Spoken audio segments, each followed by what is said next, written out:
Good day mga boss, another day, another buyers mga bossing.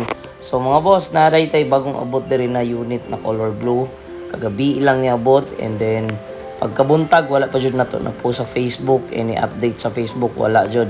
And then morning ni diri sila bossing, actually gikan ni sila diri last day para mag-reserve sa unit. So nakitaan man nila ang bagong abot na color blue. So syempre giganahan nun dahil sila. So, gibayaran nila dahil ang unit. So, muna siya ang color blue na 2023 Accord Hamis pa jud kayo. So, registered and good as brand new pa mga bossing. So, muna sila ma'am, sir. Ang atong mga buutan kayo ng mga buyer. Okay, thank you so much sa pagsalig sa F2K Motor Trading mga boss. Ride safe always mo mga bossing. So, muna ang mga unit na to, laylay na area ang mga buyer na taga Mate, na taga Maragusan. So, naana po tayo mga buyer diri from Panabo, mo ani jud sila sa atuang area sa F2K showroom.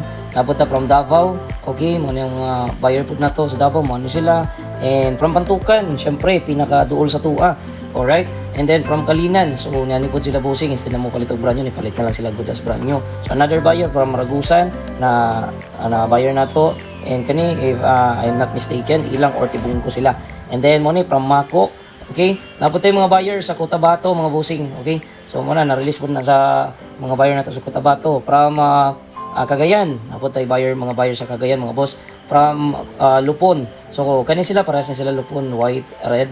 Okay, so taga na kayo na-release na to dire mga boss. So karong bula na mga bossing, nakapahalin na data dire og almost 20 ka units.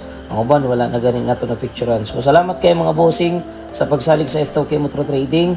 God bless always, ride safe, and nagapalit sa taong mga bao-bao, basta goods ang unit og kompletong papel. I-PM lang atong page, F2K Motor Trading. God bless mga boss, ride safe.